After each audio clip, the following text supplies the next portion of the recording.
Hi there, me again. This time with a new series on punching power.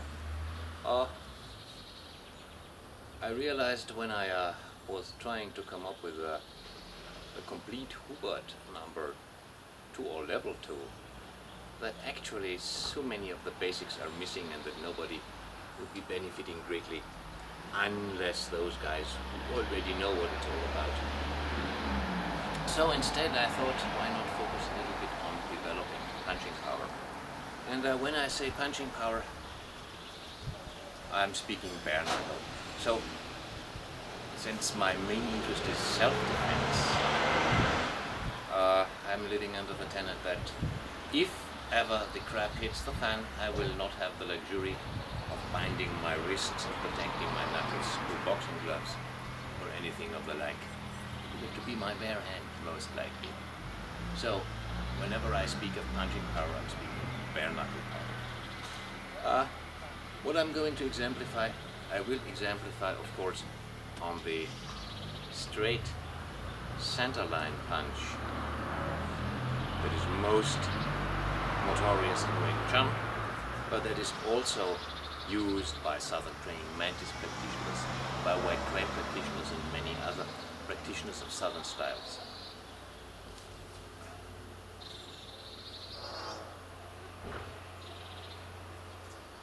However, the same principles, of course, also apply if we are talking boxing, jab,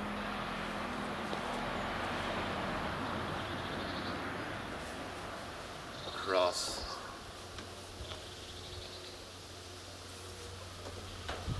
front hook, rear hook,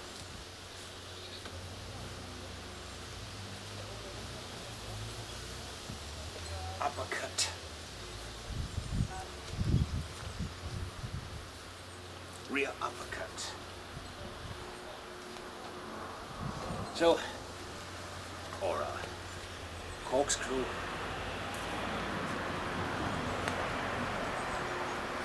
or the occasional bolo punch.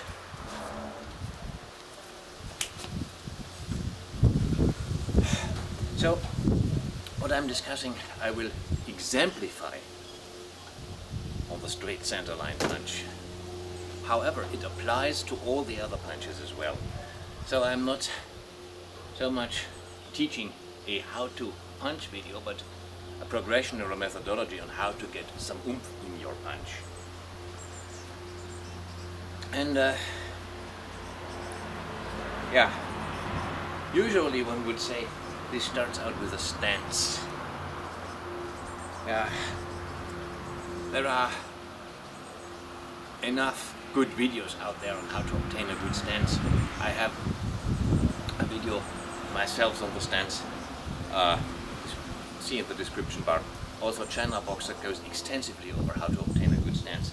So there is a gazillion good videos on how to obtain the good stance. Therefore, let us focus on something else. And that is getting the punching mechanics and the perfect form right, even if before we go into the intricate details of body mechanics. Now that sounds counterintuitive, but I found that very valuable. Because people go too much into body mechanics and forget that if it comes down to bare knuckle or self-defense, it is about sheer grit. And if grit is a skill, if you don't have that in self-defense, you won't go very far. What do I mean by this? Everybody who has ever experienced a real situation will know that combat exhaustion, the adrenal dumps, will make you feel dead tired right from the get-go. It is nothing like the sparring sessions. It is even worse than in the ring. You immediately feel drained of energy. And that will never change. You must learn how to deal with that. And you must learn how to literally, in case of the punching and pugilistic arts, to punch through the tiredness. And that goes by repetition. So, seen from the front, the center line punch goes out like this. And chain punch like this. All beautiful slow motion body mechanics. And don't get me wrong, all that is absolutely necessary if you want to get behind your punch. However, in order to simulate tiredness and punch through it, let us say we do 500.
$400.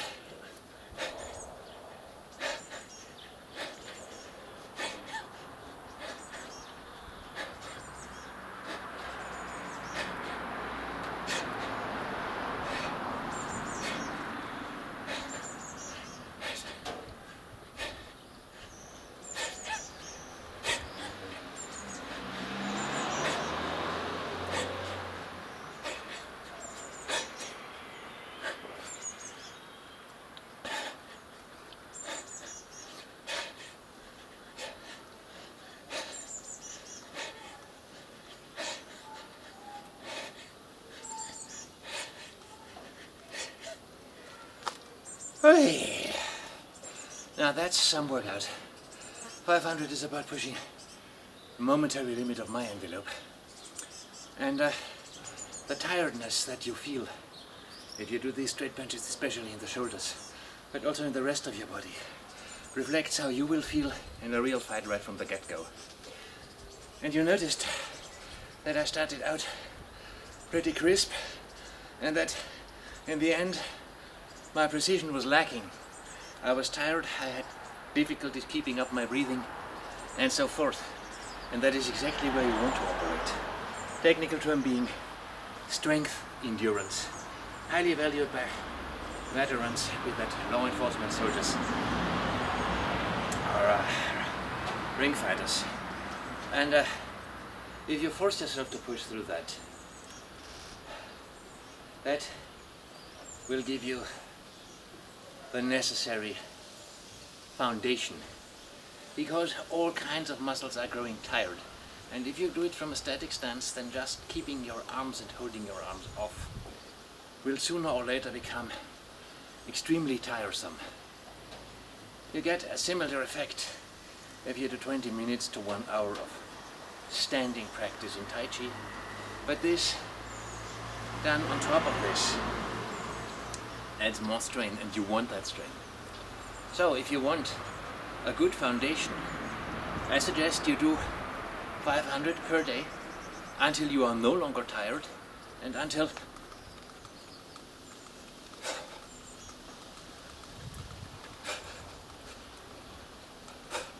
you can churn out 500 very crisply.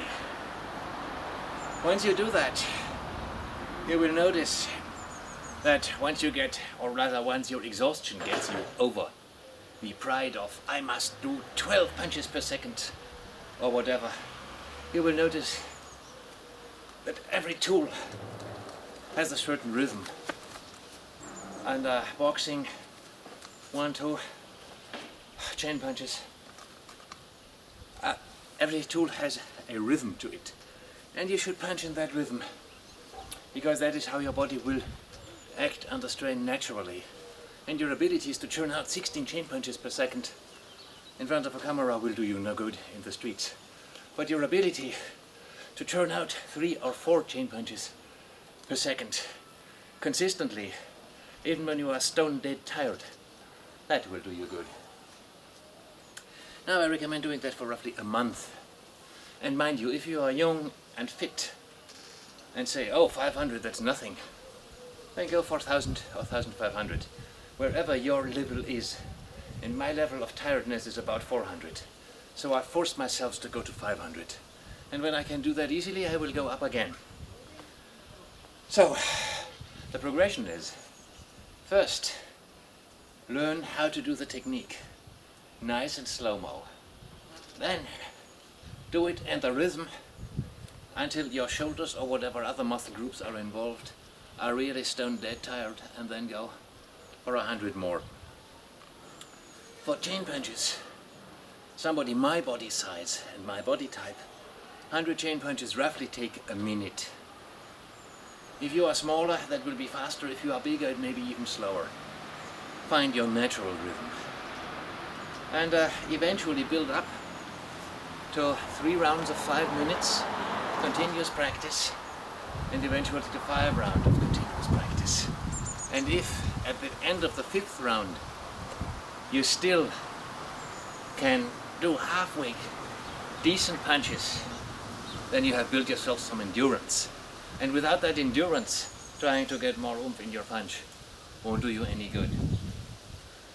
But of course, this is just hitting the air dummy. There is more to getting oomph in your punch than just hitting the air dummy. Like I said, this is to build up your muscles. And every kind of punching, fighting needs good shoulder muscles to keep the arms up and keep them out flying. If you don't have that, your arms will sag and will fall down. Boxers can tell you about arms that suddenly feel like they are made of lead. And those who have done more strength endurance for the shoulders maybe can keep up their arm for just the 5 seconds longer that is needed for victory. But to get some oomph in your punch, you need to do a little bit more. Namely, conditioning and finding your line of strength, as the great Jack Dempsey himself put it. So let us progress to the dummy. See you after the cut. Now you probably can't see my feet because my wife's lovely plants are in between. Now as for conditioning, there is several types of conditioning, and of course the one conditioning that everybody thinks about is conditioning your knuckles. And that is a viable part. If you do conditioning, you need liniment, preferably some reliable Dita Jiao formula. And in the second half of the video I will show how I prepare my own brew. As for now, I'm just going into the practice. As you am seeing on the naked wood, I'm basically just tapping my knuckles.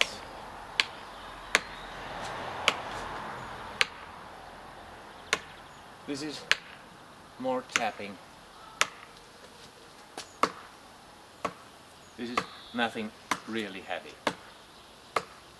And this is really knuckle conditioning. Usually apply Dita Jiao before doing this and after doing this. Of course, the other kind of hitting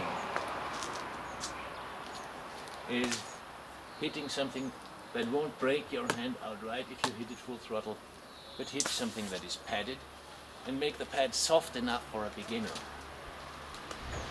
Yeah, full throttle. However, if you are really a beginner trying this,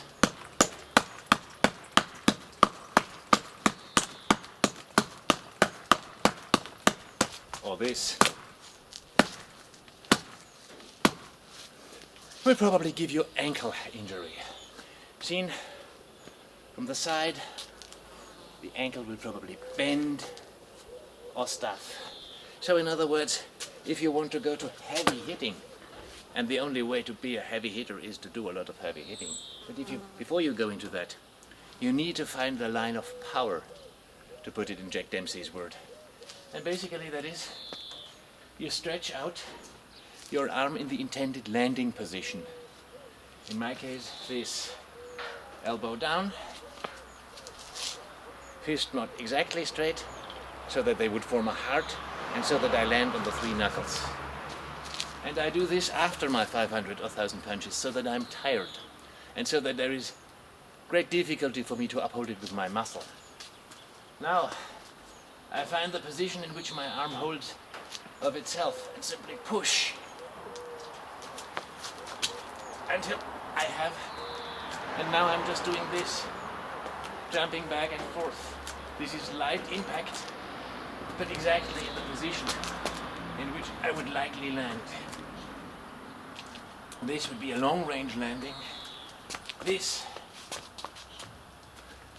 would be more a short range landing. And you see my wrist is buckling.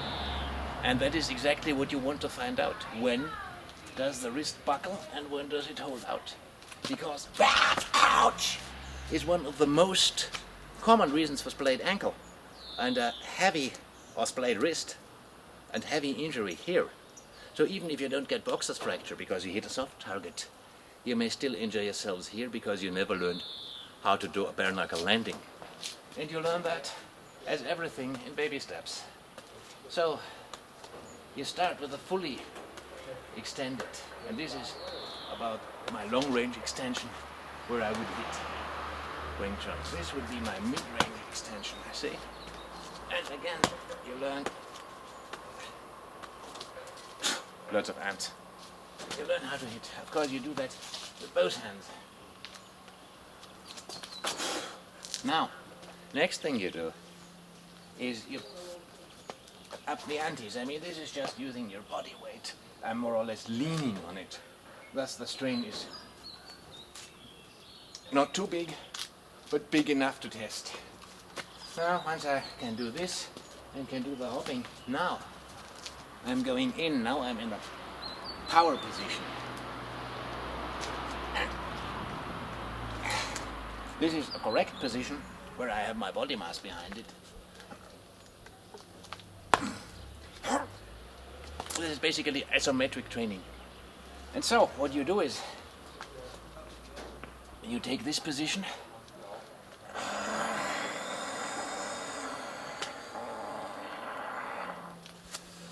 about 10%, 10 seconds, full throttle pushing, and 3 times.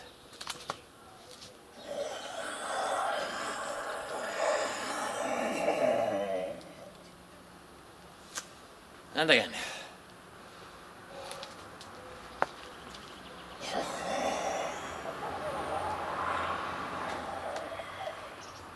Sometimes, like I just did, you feel yourself slipping away, which indicates a weakness in your stance. So this is both an isometric training exercise and also a biofeedback, because you use your biological body for it. Biofeedback device, for lack of a better word, to indicate weaknesses in your structure and posture. And the next thing is you go in for the mid-range and do it again, and then you do it for the short range. So you do isometric pressing, 3 reps to 5 reps of 10 seconds each. Long range, mid-range, short range, so that you really train all the muscle groups from different angles, thus giving you training.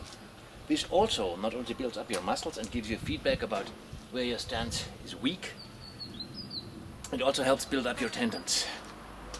Now, the same goes true, let us say, for a hook punch.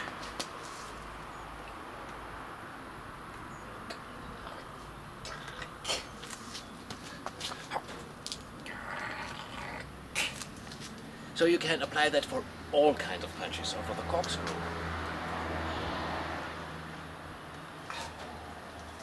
And sometimes the difference between a sound posture, which I can basically hold no matter how hard I push, and a collapsing posture is minute. And you got to practice that to find it out. Give yourselves 2 or 3 months to find your power lines for no matter what punch you do. And sometimes it will distort your body in ways that look ridiculous, but you will feel the difference between when you have some oomph behind it. So the program is learn the mechanics, get the strength endurance, find the power line first of all for your main battle punch, and maybe for the others. By the way, the same holds true. You want to do elbow strikes. And so forth. Also holds true for kicks. And if you throw yourselves over, basically your stance isn't sound enough. So that goes for any kind where you want to develop oomph. And do this kind of soft landing practice.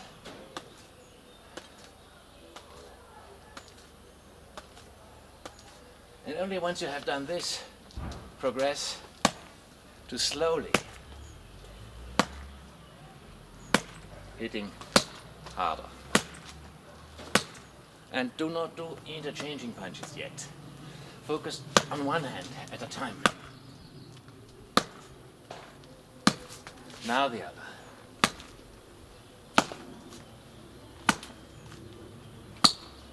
Now, you still do this beforehand, but now you focus on perfect form.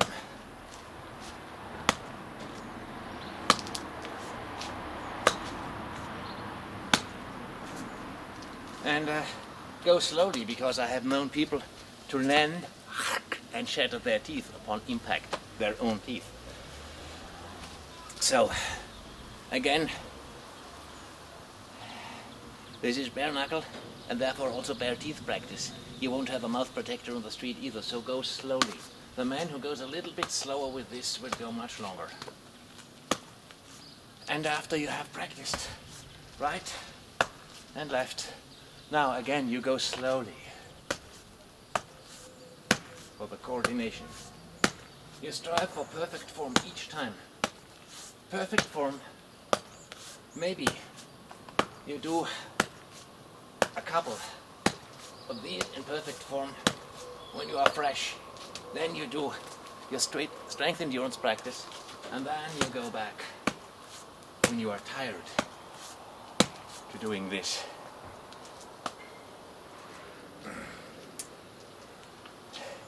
And like I said, the same is with the combinations you intend to use. Jab, cross, jab, cross, jab, cross, hook.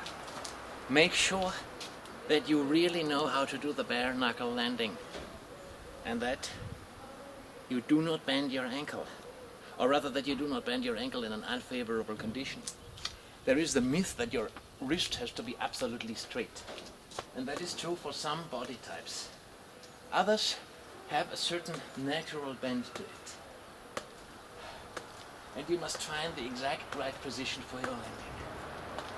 And then, and this is why we go for so many repetitions also, this must be what you do even when stone drunken, dead tired and half dead. So this must be ingrained until it becomes second nature, first nature, zeroth nature, for lack of a better word. And like I said, always put in good form practice after you tired yourselves out. Because being that tired that you almost feel vomiting and collapsing is how you will probably feel from the get-go if you are in a real altercation. And you must learn how to fight through this. And this is one way to go. By the way, Combat shooters have a similar practice. They call it run and shoot. They run literally until they are completely drained, on the brink of vomiting, completely trembling. And now they have to empty their clip and hit the target still good enough. And they use that for years. I think civilians use it, police uses it, army uses it, and they seem to get pretty good results. So, get the technique right, train your precision, all nice and tidy, and then really tire yourselves out. And then, nice and tidy enough again. And that way you build yourselves up. And like I said, this is more for your tendons, for your wrist, for your body positioning, even the heavy hitting. Still, the vibrations will also increase the density of your bones over time. But if you really want to also condition the knuckles so that they don't break so easily, hitting with your intended hit. So if you are a Wing Chun practitioner, and Wing Chun is an alleged fist fighting system, then your fist should be what you condition. And you can hear from the tap that I'm only hitting rather lightly.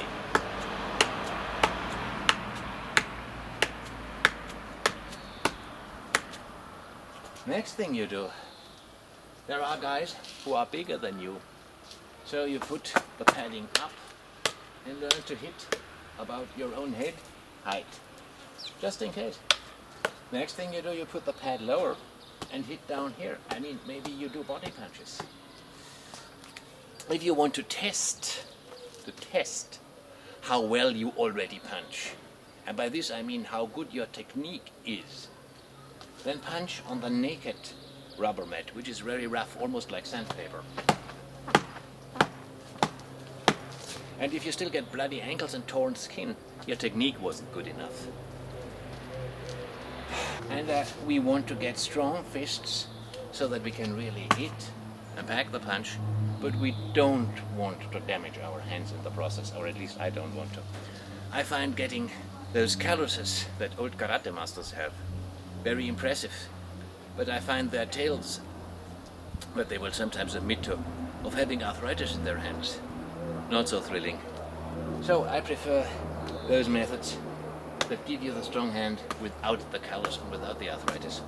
And a long history of iron palm practices using correct training progressions and using Itajo to be best. Also, why do I use old training practices? Being a physicist and all that, and being all for science. Well, the point is there is deplorably little science over how to get denser bones. Some say there is Wolff's law, some say that makes microfractures that recalcificate and make the bones stronger. Others say no, the bones grow stronger if you subject them to vibration. In other words, the scientists have not yet really found out what goes on in detail. One day, no doubt they will, but until that time, as long as what they say isn't quite definitive, I stick with what has worked for centuries. And that brings us back to Itajo, the liniment that you should use before and after this kind of practice. Next segment will show how I apply the Jo, and the segment after this will show how I make my own Jo. I hope you enjoyed it so far. This was a trailer for things to come. I will go in all the methods in detail, of course. So this is again kind of how to get the oomph in your punch. Zero or trailer, or however you wish to call it. Hope you still got something useful out of it. See you after the cut.